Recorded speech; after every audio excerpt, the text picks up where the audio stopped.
The ship floated in dead space. No stars nearby, no light, no warmth, only cold darkness stretching in every direction. It was the kind of place even the bravest explorers avoided.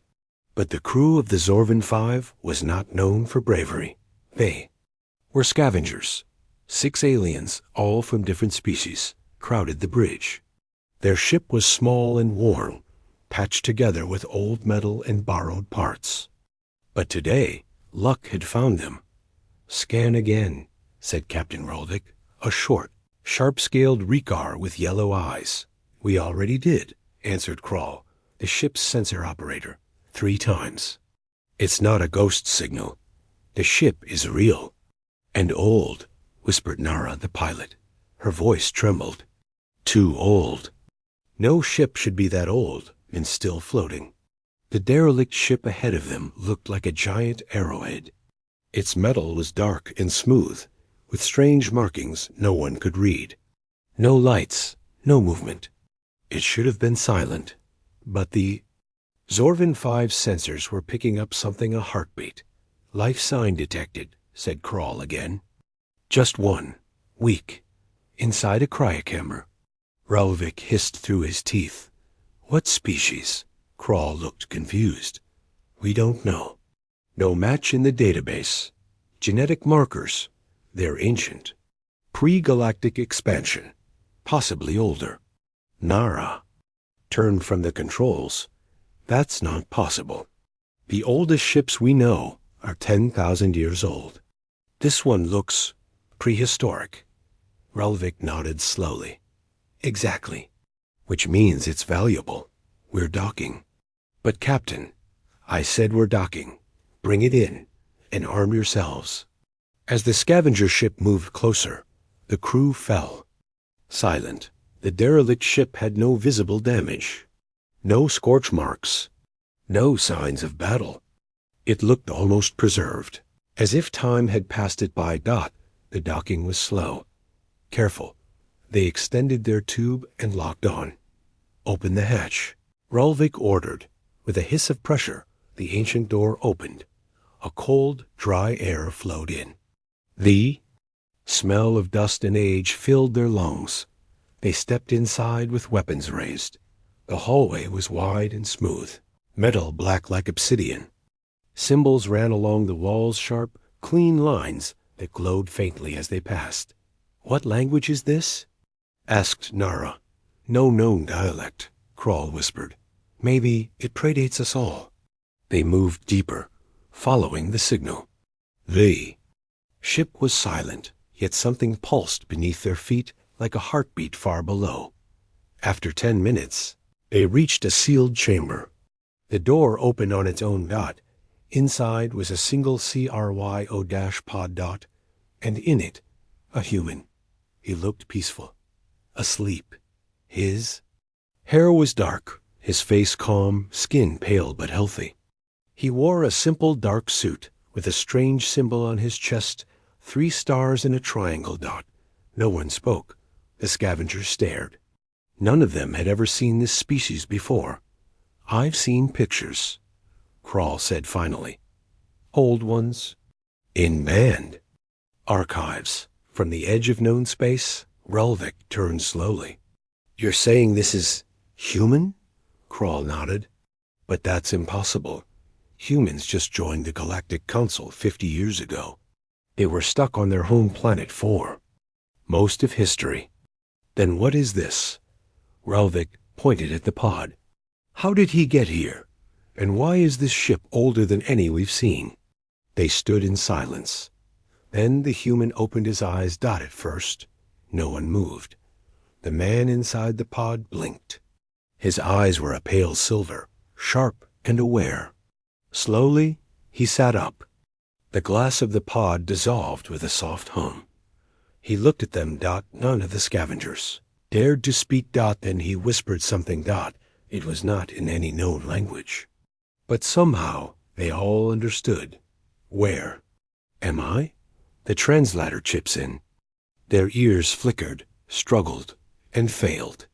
But the message still reached their minds. It was like the words bypassed technology and spoke directly to the brain.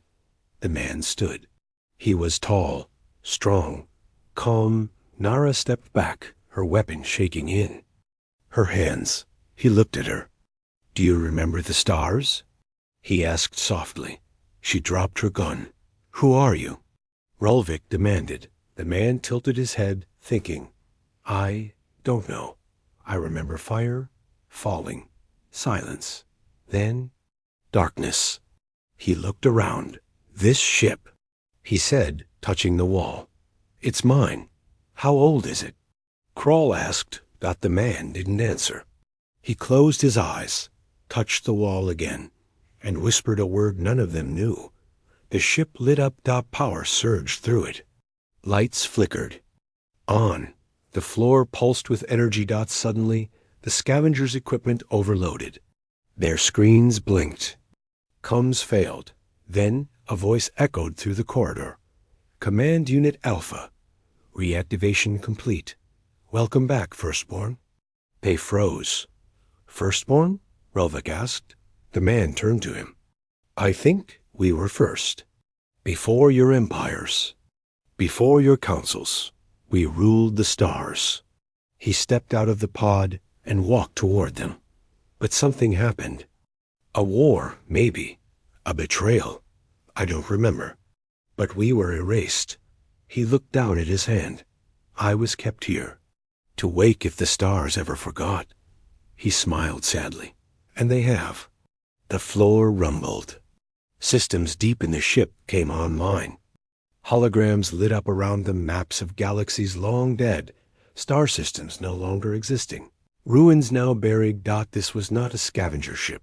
It was a seed, a memory of a lost power. A warning. "We have to leave."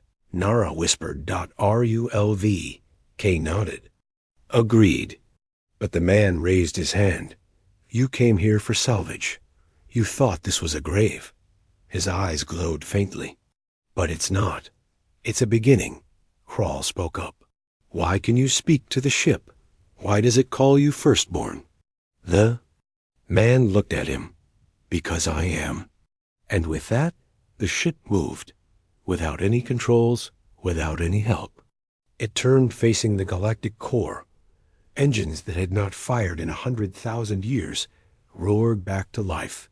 And in that moment, something else woke up. Far away, across the galaxy, on a dozen old planets, buried ruins trembled. Lights flickered. Machines, long dead, whispered to themselves. The Firstborn had returned, and the galaxy would remember them, one way or another. The ship moved by itself. None of the scavengers touched the controls. The engines turned on. The stars outside began to shift. The ancient ship, the one they thought was dead, was alive again. Inside, the man they had found sat on the edge of a platform. He didn't speak much. He only watched the stars through a wide black window, his silver eyes calm but far away. Rulvik stood nearby, arms crossed, watching him carefully. "You still don't remember your name?" he asked. The man shook his head. "No, only fragments. Shadows. I remember falling, screaming, a fire in the sky, and then silence." Crawl walked up, holding a small scanner. "Your body shows no decay. You were frozen for maybe 100,000 years. Maybe more." The man didn't react. He simply whispered, "That explains the silence." Nara spoke from behind. "What are you?" "The galaxy has never recorded humans that far back. You shouldn't exist."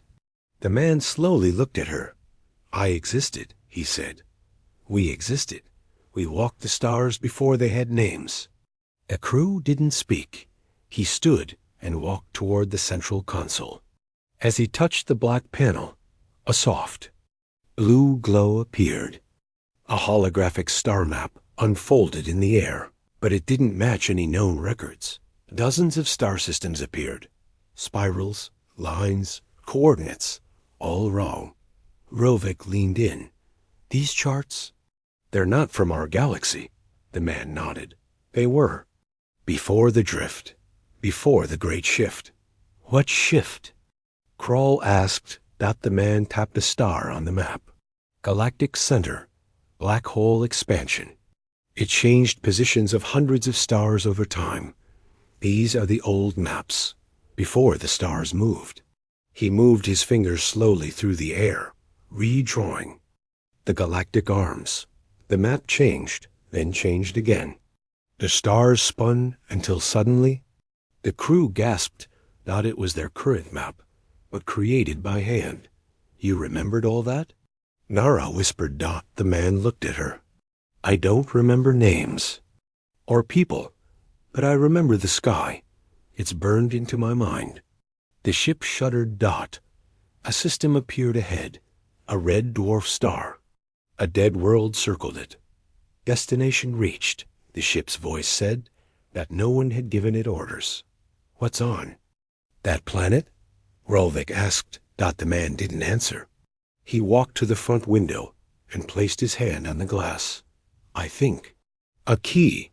They descended. The world below was covered in black stone. No life, no water, no wind, just endless broken structures, half buried in ash. The scavenger crew suited up. The man didn't need a suit. He simply stepped out of the ship and walked forward like the air meant. Nothing to him. They followed him. The ruins were strange, massive, empty, but not broken by war. Just age. Kroll scanned the walls. These materials, they're not in any galactic database.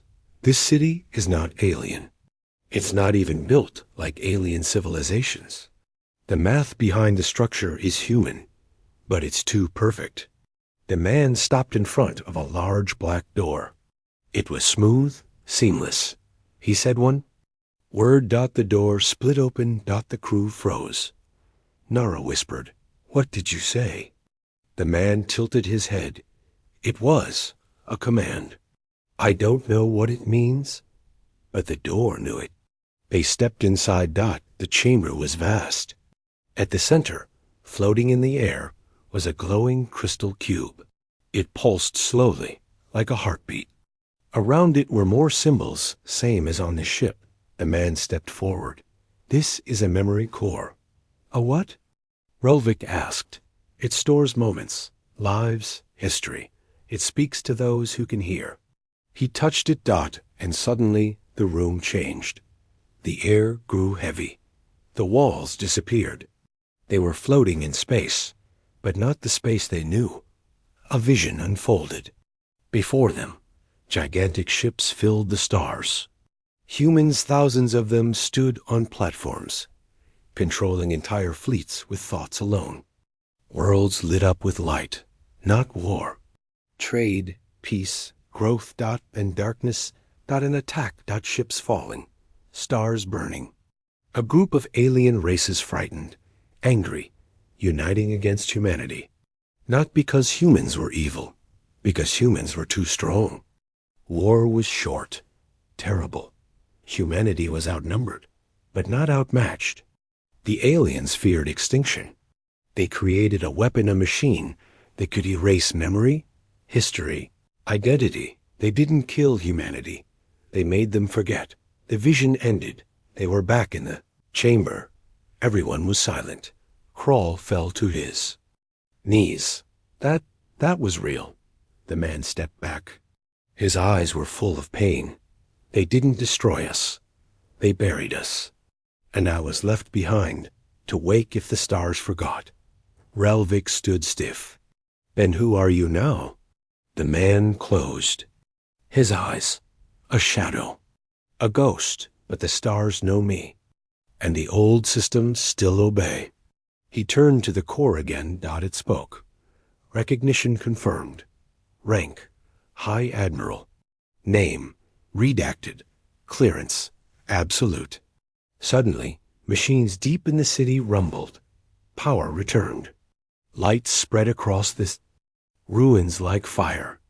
A tower rose in the distance, sending a beam of light into the sky. What did you just do? Nara asked, stepping back. The man stared at the beam. I just told the galaxy, we're awake. Far away, on a planet ruled by the Jolari Empire, alarms rang out in Deep Space Command. Unknown signal detected. Pre-galactic code. Origin unknown. There, Council panicked. The code matched nothing in galactic records, but one scholar, old and forgotten, recognized it. It's human. But not modern human. This is from the stars before the stars. They traced the signal. It was coming from a dead system no one visited anymore. The Empire launched a ship to investigate. Back on the ruined world, the man stood still as memories returned, slow and painful. He remembered standing on a bridge of fire, commanding fleets with only thought. He remembered enemies kneeling, begging. He remembered betrayal. The moment his own kind, the firstborn, chose to fall asleep rather than burn the galaxy. We chose mercy, he said quietly, and they paid us with fear. Relvik asked, "What will you do now?" The man looked at the sky. "I will find the rest, the others who slept. I will gather our cities, rebuild what was taken." Krall asked, "And when the galaxy reacts?" He turned. "Then they will remember who built the stars." A few days passed. The scavenger crew stayed with the man. They followed him to another ruin, then another. Each time, the systems activated. Each time, more memories returned. He began to remember his name. He began to remember their faces, his people, his soldiers, his family. But something else began to awaken far out in the black. Something old stirred. A machine. Giant.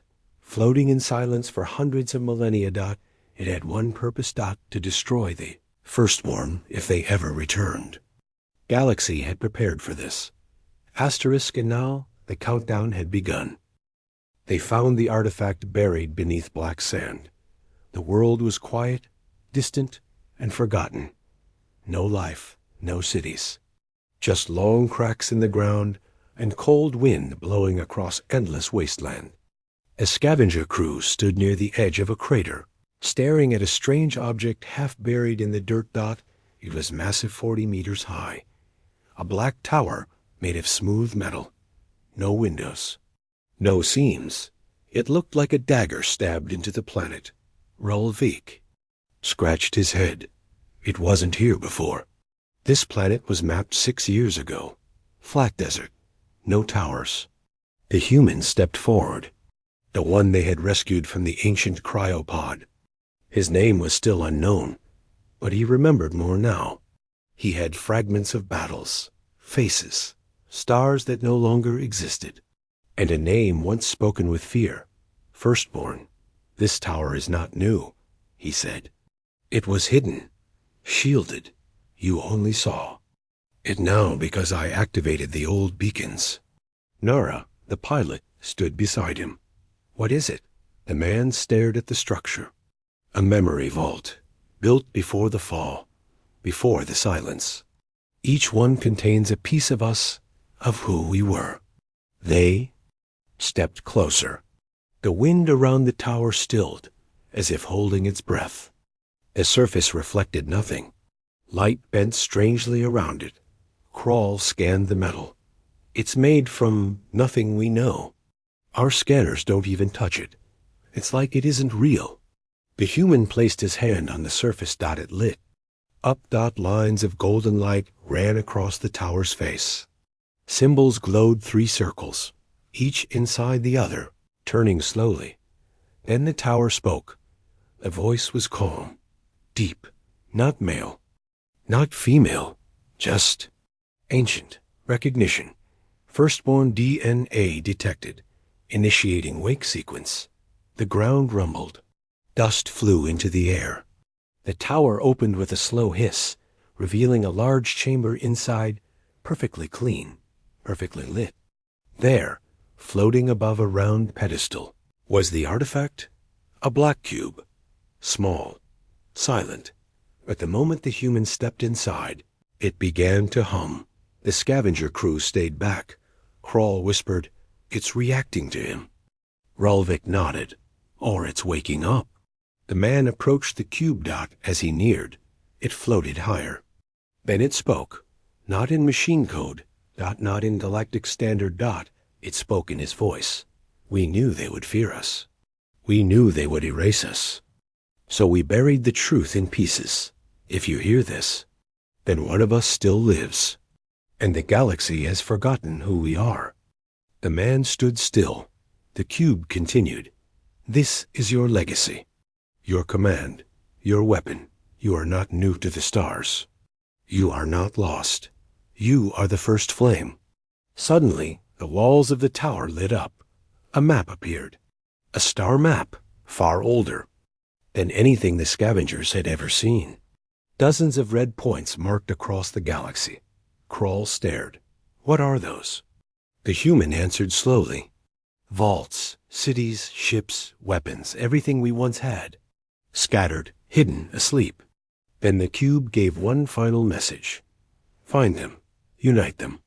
And when the stars rise against you, speak our name." The cube powered down and floated quietly to the pedestal. Everyone was silent. Then Nara whispered, "What name?" The human looked at her and he spoke the word. Humanity. The air shifted as if the planet itself reacted to the word suddenly. Far above in orbit, something activated. A large satellite, once dead, now powered on. It sent a signal ancient, strong, coded in a language older than the Galaxy's Council. Every major race heard it, and they all froze, because the signal matched. Something from their oldest warnings, from before history. From a time they were told never to speak of. A time of war. On the galactic capital world of Drellith Prime, alarms went off across defense stations. A technician ran into the council chamber. His skin pale green with panic. Unknown beacon detected. Origin: Sector Z51. Classification: Pre-galactic tech. Encrypted in Forbidden's code. The high speaker of the council frowned. "Which code?" The technician hesitated, and answered, "Human. Ancient variant. Pre-industrial collapse. Long before Earth's official contact." The council fell into stunned silence. "No records exist of humans reaching that far back," said a tall alien ambassador. "Their species only left their system recently." The technician shook his head. "We ran the signal through old war databases." "Very old." He looked up. "It matches one known file. Locked since the collapse wars." "What file?" He took a breath. "Project Silence. Cody name, the first race." Back on the desert world, the scavengers packed up. The man stood at the edge of the crater, watching the sky. "What now?" Rulvik asked him. "We go to the next vault," the man said. "Where?" He pointed at a star on the map. "Here, it's far, forgotten, but there's something waiting. A voice, a warning." They returned to the ancient ship, the one they found him on. As they launched, the surface of the planet shifted. The tower disappeared again, vanishing beneath the sand, its mission complete. And somewhere, deep in the galaxy's core, something else moved. A machine older than time itself blinked awake. Its programming was simple. If humanity reawakens, then eliminate. Turned toward the source of the signal, and began to move. As they traveled, the man began to remember more. He didn't sleep. He barely spoke, but sometimes he would whisper names. Names no one had heard before. Sirith, Valen, the crownless sky, the forge beyond time. The others listened, but didn't ask. Until one day, Nara spoke. "Were you a soldier?" He turned to her. "No, I was something worse. I was a commander." "You led humans?" "I led fleets, billions of lives. I gave orders that destroyed stars." Nara looked away. "But I also ordered mercy, retreat, peace." He paused, and they feared that most. When they reached the next vault world, It was already burning. Smoke rose into the sky. A fleet of alien ships circled the ruins. One of the empires had gotten there first, and they had tried to take the artifact, but it didn't let them. From orbit, they saw the wreckage. Crashed ships, scorched earth, a crater where the vault once stood. But something still pulsed in the center dot. The man's face turned cold. They tried to open it without us. What happens now? Relvik asked. The man stepped off the ship. The artifact responded. The ruins lifted. Machines turned toward him. And once again, a voice filled the air. Welcome, voice of the first flame. Then, the fires around the planet vanished, extinguished instantly. The alien fleet above them, seeing this, panicked. They fired, but the vault's shields activated.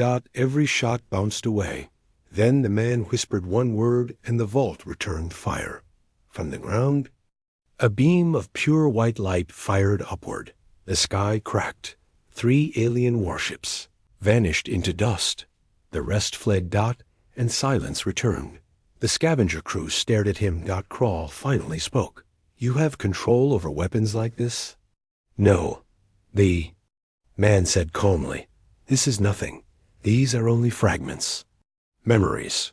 He turned to them. But they're waking up. All of them. The ones who remember. The ones who slept. The machines we left behind. The allies we buried in ice. He looked at the sky. And when they are all awake, the galaxy will remember. Nara whispered. What if they fear us again? The man's eyes glowed. They should. The ship moved through dark space, far from any known trade route. No lights, no stars. Just black. Quiet. Inside, no one spoke. The scavenger crew sat silently, staring at the map. The human, the firstborn, had plotted a course no one recognized. It led to a small, cold moon orbiting a gas giant in a forgotten system. There were no records of life. No cities. No reason to go there. But the man remembered. This place is a grave, he said, and a warning. They arrived after 16 hours. The gas giant spun slowly, orange clouds rolling across its massive body. The moon was dead and cracked, its surface broken with deep scars. This moon isn't natural, Hrall said as he scanned it. It's hollow, the man nodded. It was once a battlefield. Later, we buried something inside it. Buried what? Relvik asked. The man stared out the window. Proof. They landed near a canyon, split wide open like a wound. The air was thin but breathable. They walked with caution. The human led them to a large stone wall, covered in dust and ash. It looked like a natural rock face. But as he stepped forward and touched it, glowing lines spread from his hand. The stone shook, then slid away with a deep groan. Behind it was a massive vault door. The vault opened. Slowly. Inside was darkness. And silence. They entered with lights. The corridor stretched down into the planet's surface. The walls were smooth and cold, covered in forgotten symbols. The deeper they went, the stronger the air felt, heavy, ancient. This place isn't a base, Nara whispered. It's a tomb. The man said nothing. He walked like he knew every step. After 10 minutes, they reached the heart of the vault. And there it was. A black table. On it, a round object, like a crystal orb. The man stepped forward. This is it, the memory core. He placed his hand on the orb. The vault shook. Lights turned on. A hum filled the air. Then, images flickered in front of them, not like normal holograms. These were real, deep, alive. They were seeing the past. It was terrible. The galaxy, long ago, was full of light. Human fleets moved freely from one star to another. Planets prospered. Peace was common. Trade, culture, unity. A time when war was rare. But fear always followed power. The humans were not. Conquerors. But they were strong. Too strong. The other races watched, whispered, met in secret. They will rule us forever. One voice said, "They don't even try to take," said another. "Yet their reach grows." "They must be stopped," said a third, "before it's too late." And so the plan began. What followed was betrayal. Whole systems turned overnight. Allies became enemies. Fleets disappeared. Ambassadors were murdered. And then came the great lie, that humanity had become dangerous, that they were no longer fit to lead. "They are planning a galactic throne." One empire shouted. "They want to erase us," another claimed. The council of younger species united against the firstborn. The war began. It wasn't a war of armies. It was a war of minds. They built weapons not to kill, but to erase. Machines that rewrote memory. Devices that turned history into fog. One by one, the great cities of the firstborn fell silent. Not destroyed. Forgotten. The humans tried to resist. Some fought. Some fled. Some fled. Some hid their minds in sleep, hoping for a better future. And the galaxy was rewritten. The visions ended. The crew stood still, pale and shaking. Nara's voice cracked. "They didn't win. They cheated." Krall wiped his face. "They didn't just rewrite history. They made us forget humans ever mattered." The man turned from the orb. "That was the deal. Erase us, or face what we truly are." Rolvik stepped forward. "Why didn't you fight back harder?" "We did," the man said. "And the stars burned for it. That's why we stopped." The vault released a signal. A soft pulse into space. The man didn't stop it. "It's time the galaxy remembers." Far away, in a high-security archive on the planet Delvros, an old AI flickered to life. Its screen glowed red. A hidden file unlocked for the first time in 90,000 years. Project Blacklight classification. Threat level Alpha subject. Homo. Primaris. Firstborn. The file described a race that once ruled 70% of the known galaxy. A race that vanished overnight. No war. No plague. Just memory failure. The file included warnings. If humanity returns, all major powers must respond as one. Unity is the only defense. Do not wait. Do not question. Strike first. The council received the signal, and panic began. On the ship, the scavenger crew gathered quietly. Nara sat beside the man. "You were part of it, weren't you?" she asked. He nodded. "A general, a guardian. I was there when the lights went out." "Why didn't they erase you?" "They tried," he said. "But I went into sleep before the last wave. My memory's fractured. But they couldn't reach me." Krall stood near the console. "What now?" The man looked up.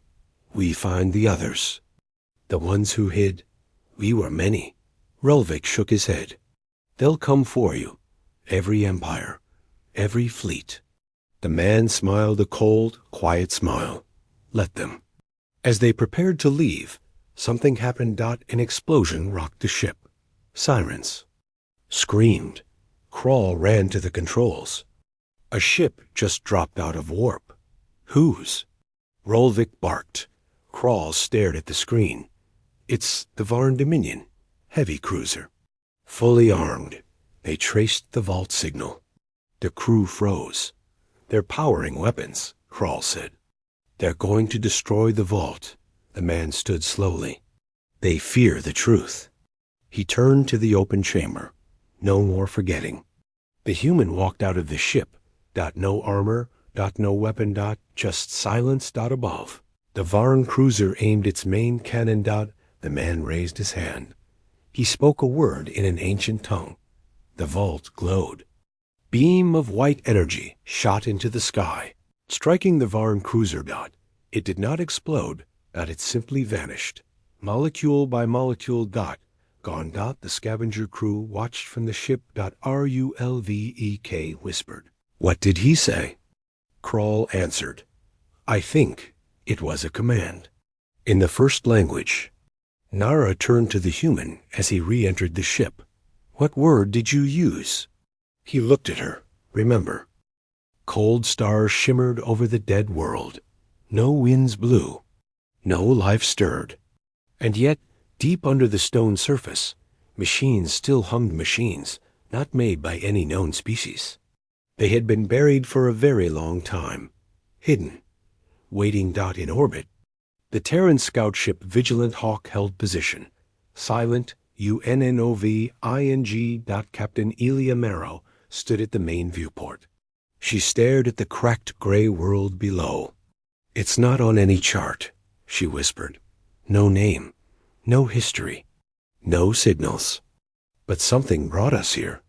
Behind her, Dr. Yen Cole, a young xenogeneticist, spoke nervously. Captain, I ran the scans again. I matched the energy signature in the core of that planet, and it's identical to the markers we found in ancient human DNA strands. Elia turned slowly. That doesn't make sense. I know, Yen sighed, but the coordinates weren't found in star maps. They were found ... inside us, inside all humans. There was silence in the bridge. The crew exchanged glances. How? Asked Lieutenant Braga. How can coordinates to a planet be hidden in our genes? Dr. Yen's voice trembled. Someone ... a long time ago ... embedded them there. This planet is part of us. The ship descended. Clouds parted. The surface was empty, covered in dust and jagged rock. But scanners showed a massive structure buried beneath as the landing team suited up. Tension filled the air. They walked across the cracked ground, boots crunching on ancient dust. No wind. No sound. Just the feeling of being watched by something. Long asleep and the ground shifted. Deep rumble and the earth cracked open. The team stepped back as an ancient metallic spire rose from the ground. Symbols glowed along its sides, symbols that matched ancient carvings found on Earth in places like Antarctica, Siberia, and the Mariana Trench, sites that were always considered unsolvable. Until now, the structure pulsed once, and then a voice spoke, but it didn't come from the spire. It came from inside the minds of every human present. Welcome back, Founders. The team froze.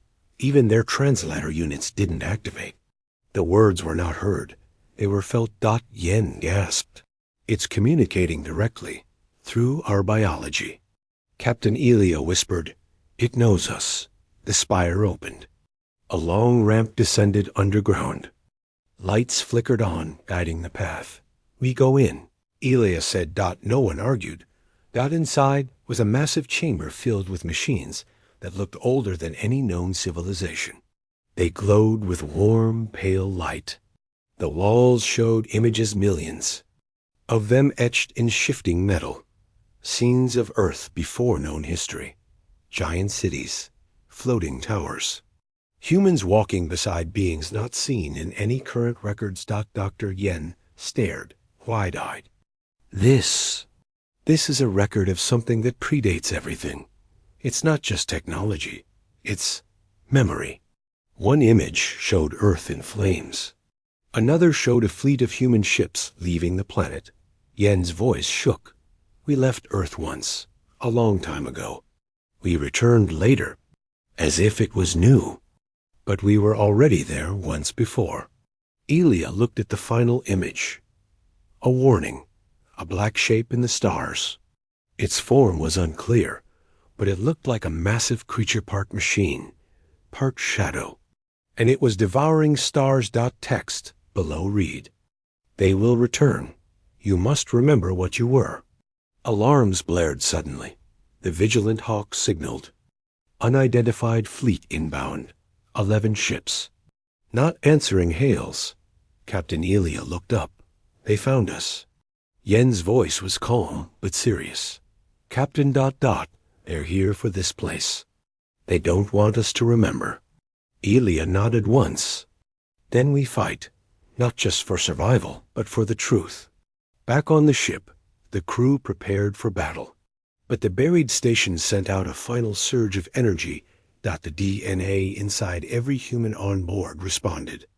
Their bodies warmed, their minds cleared, as if some deep memory had returned.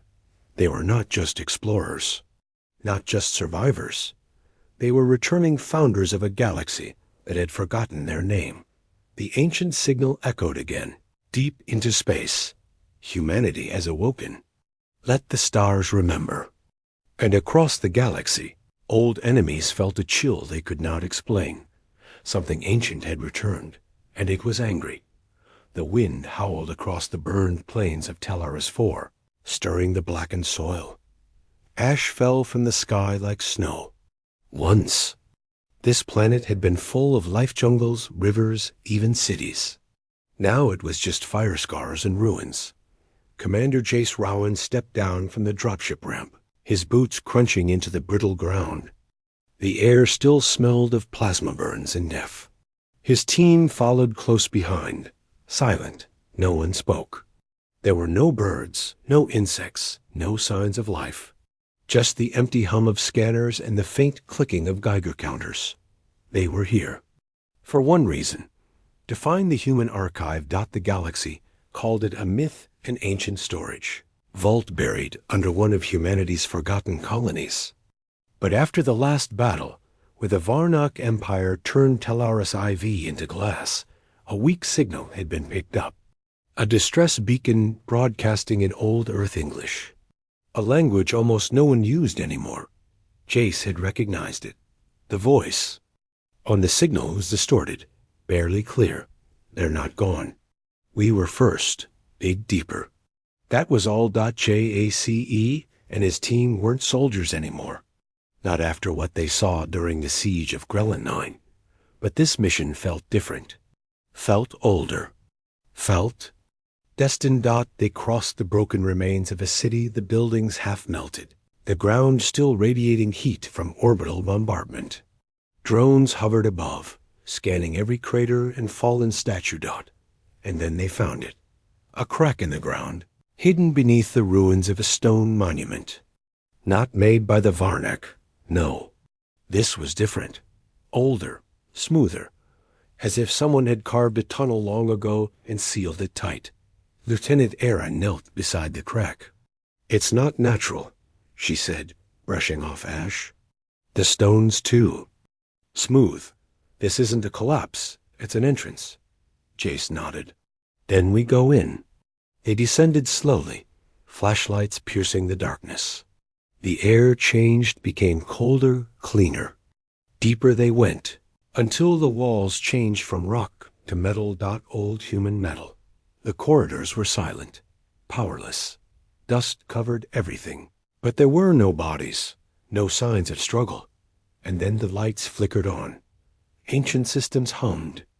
Awake, triggered by their presence. A low blue glow lit the hallway ahead. A console flickered to life, projecting holograms in broken English and long-forgotten code. Welcome back, human designate. Everyone froze. What the hell? Whispered AIRA.JAC. He stepped forward, placing his hand on the console. It scanned his. DNA green lights blinked. Access granted. Doors slid open. Beyond them lay a massive chamber filled with data cores, towering columns that reached the ceiling, humming softly. It was a library. No, an archive, filled with thousands of years of knowledge. Not just about humans, but about species the galaxy didn't even know existed yet. Jace stared at the closest panel. The name at the top made his heart stop. Galactic history. Humanity? Era 0? What does this mean? Era asked, stepping closer. The file opened automatically. What they saw made no sense. Maps of ancient stars. Civilizations no one remembered. Records of wars fought before the known galaxy even formed. And always at the center of it. Earth.JACE. Read the final line of the entry aloud. Before they came, we were already here. The lights dimmed. A new hologram appeared in front of them, fuzzy, but humanoid. An old man in armor. He looked tired. "If you are seeing this," the hologram said, "then the archive has awakened. You must understand. The galaxy sees humanity as new. They are wrong. We walked among stars before they even knew fire. We gave them language. We gave them tools. Can we vanished?" The man paused. "Because we had to." The image flickered. "But now they have come again. The enemy, the ones we buried, if they've awakened too, then humanity must remember who we were." Jace turned to his team, his voice low. This changes everything." Suddenly, the room shook. Dust fell from the ceiling. Sirens. Blared. Unidentified craft approaching. Shouted Era. Jace grabbed his rifle. "We're not alone down here." Outside, in the sky above the scorched planet, black ships appeared, silent, fast, without signal. But not VARNAK, not older, not colder, not something the galaxy had truly forgotten. Or chosen to forget. The archive had awakened, and something else had heard. It too. Jace raised his weapon. No more hiding. In the distance, the stars above the ash-covered plains shimmered as if something massive was moving beyond them. The past was no longer buried, and neither were its enemies. The digging had started quietly on the far side of Earth's moon. Hidden deep under old rock and forgotten dust, the humans uncovered something strange, something ancient. It wasn't natural. The metal was too smooth, the shape too precise. And the deeper they drilled, the more the instruments failed. Compasses spun without reason. Cameras glitched and sparked. Drones stopped returning. Commander Leora stood at the edge of the shaft, looking down into the growing darkness. "How deep are we?" she asked. 7 kilometers, her chief engineer replied. This structure goes even deeper." "We don't know how far." "Keep going," she ordered. They had found the vault.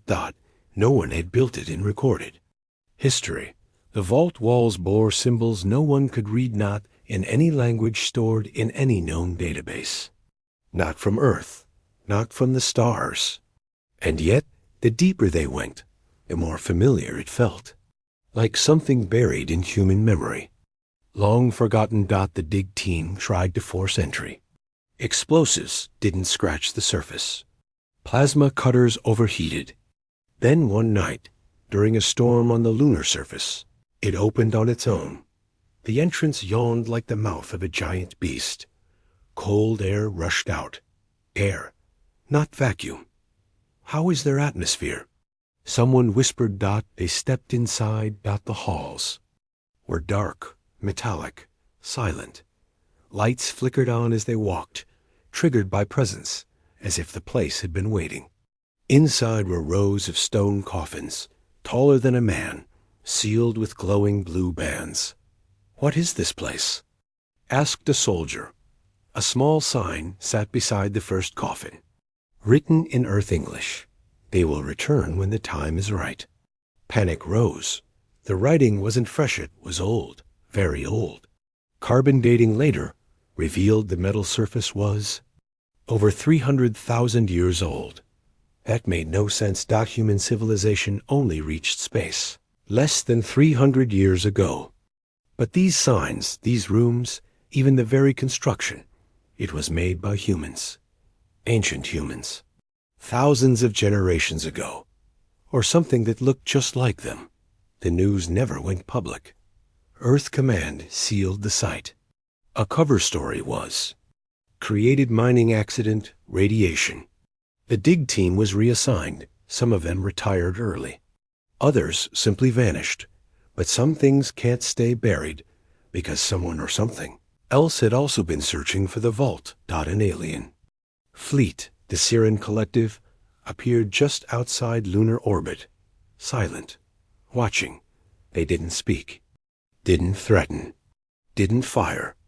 They waited. Earth Command prepared defenses. Humanity had fought before. But this silence was different. Finally, After 10 days, one Siren ship broke formation and sent a message. We know what you found. Transmission continued, but the translation was garbled full of words, not in any known Siron dialect. Only one phrase stood out. The first one's awaken. The vault pulsed with light. A humming began beneath the surface of the moon, felt even on Earth itself. Earthquakes struck in strange patterns. The tides shifted. Satellites stopped responding. Then one of the coffins opened. A figure stepped. Out tall, silent, covered in metal armor fused with flesh. Its eyes glowed bright gold. It looked human, but it wasn't. Not anymore. Commander Leora fell to her knees. Not in fear, but something deeper. Recognition. An image flashed in her mind. A memory that wasn't hers. A war. A galaxy on fire. And humans who had walked these stars before any alien had ever evolved. Vault was a cradle, and it was waking up. The Siren fleet backed away. Too late. The stars had shifted, and the first ones were returning. The stars didn't blink anymore. Not in that sector. Admiral Threx of the Valkyr Dominion stared at the black emptiness where 3 star systems used to be. Whole systems gone. No light, no communication. Just silence. His voice was barely a whisper. How can 3 suns vanish? The science officer couldn't answer. His long fingers trembled on the console. Not destroyed, Admiral. Removed. Threx turned sharply. Removed, the officer nodded. Like someone erased them from space. Whispers spread across the command bridge. The crew-hardened warriors of the Valkyr lowered their eyes. Something was wrong. Deeply. Wrong. They had mocked the humans. Called them latecomers to the stars. Weak, emotional, unfit for survival. But that was before they found the ruins. On Rutha, the 4th ancient structures under the ice. Human DNA. Human weapons. Human language. Carved into stone 1,000,000 years old. It couldn't be true. But it was. And now systems were disappearing. The galaxy had assumed humans were newcomers. But it was beginning to look like they were something else. Something older. Something hidden. And very, very angry. Captain Alira of the Zenth Coalition knew. The exact moment everything changed. She was orbiting what they thought was a lifeless gas giant. When her sensors caught it, a whisper. A data spike. A signature. It wasn't a ship. It was a memory, broadcasted straight into her mind. We never left. The whisper turned into a scream. Her ship systems locked. The crew screamed as the lights turned red. Gravity reversed. Bodies floated, then slammed into the floors. Blood misted in 0-G. In engineering. The core cooled instantly impossible. In medbay, the AI medic spoke in a human dialect that hadn't existed in 10,000 years. The stars outside shifted. The gas giant was changing. Not natural. A shell peeled back. It wasn't a planet. It was a machine, a weapon, and it was waking up. On the outer rim, the Arzari hegemony gathered their dreadnoughts. They had fought humans before. They thought they had won. Earth was quiet now. No signal. No fleets. But now the humans were everywhere. Not in bodies. In architecture. In gravity itself. Warp lanes had rerouted themselves without cause. Time dilation fields had appeared near old battlegrounds. And worst of all, holograms were speaking in human tongue. But the humans in the modern galaxy didn't recognize the dialect, because it wasn't from their Earth. It was from the first. One, the forgotten Earth, the one that came before the last. Extinction. Before the reset. At the Galactic Council emergency session, panic had no more disguises. The strongest empires sat in silence. The Grand Speaker, a being with 12 brains and infinite memory, broke protocol. We believed ourselves the first to reach the stars. We were wrong. An old warrior from the Kavor chain stepped forward. He laid a shard of metal on the table. It pulsed red. It was shaped like Earth. Found this buried in the core of a dead star. He said, millions of years deep. Impossible, the council replied. No, he whispered. It's a warning. Deep under Jupiter's surface, the last human sleep pod opened. The man inside didn't breathe oxygen. He breathed memory. He stepped out, skin glowing like the void behind him. Machines woke up machines that hadn't moved in a million years. His voice echoed, not through air, but through time. We didn't lose. We waited.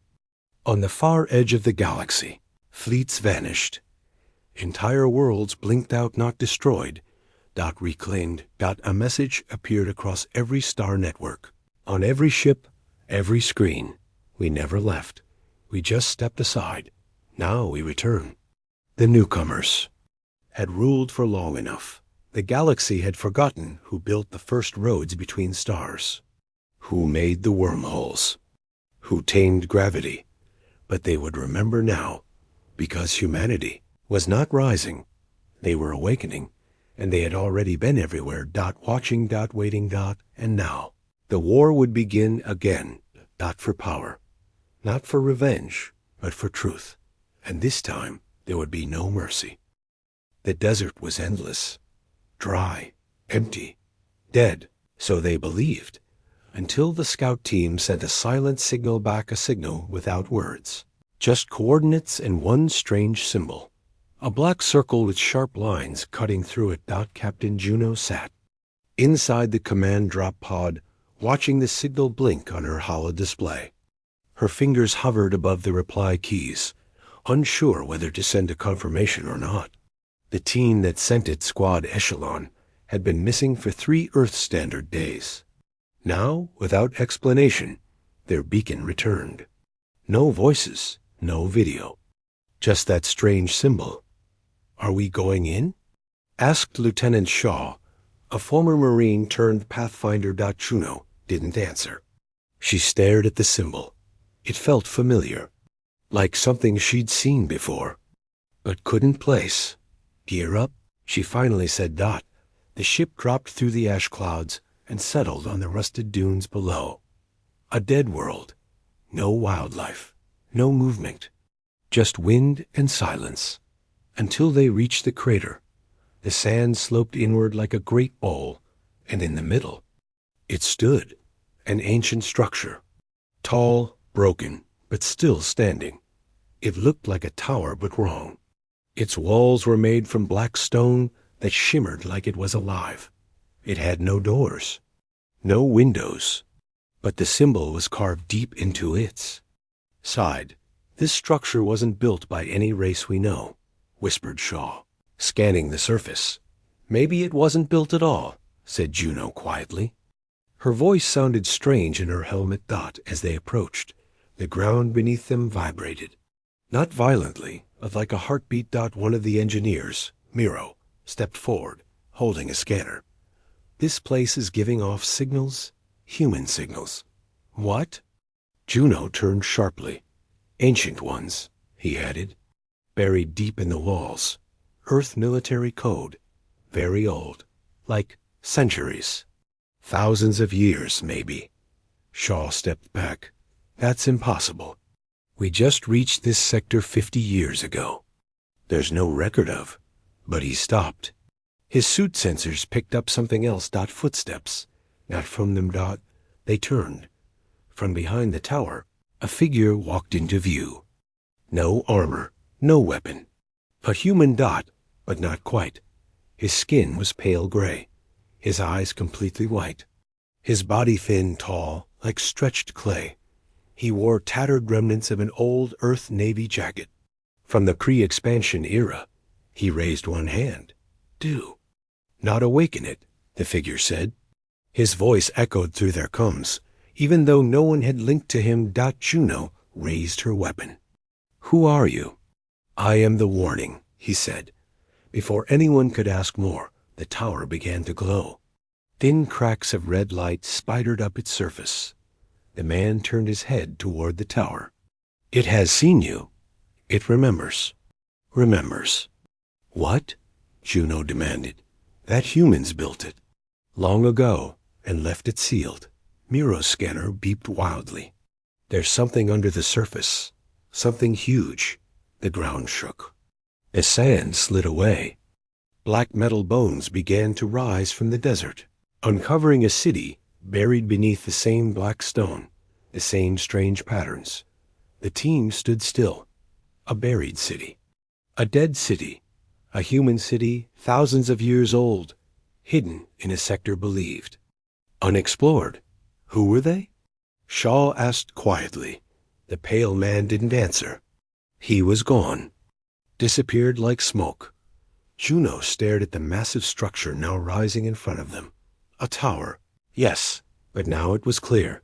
It wasn't a building, Dot. It was a beacon. And something, had heard it. From deep in space, beyond known maps. A single pulse left the black sun. A response. They were coming. Whoever they were. And they were coming home. Space trembled. Sensors from dozens of alien star systems blinked at once. Something was coming fast. Something massive. Something old. On the edge of the galaxy, near the ruins of a shattered moon, a strange signal reactivated. It was not a distress call. Not a warning. It was a beacon. The signal said only one thing, over and over again, in an old Earth dialect long thought extinct. We are home. The Zelari High Council met in secret. They had ruled for over 10,000 years, ever since the Newcomers, called humans, were wiped out in the first erasure.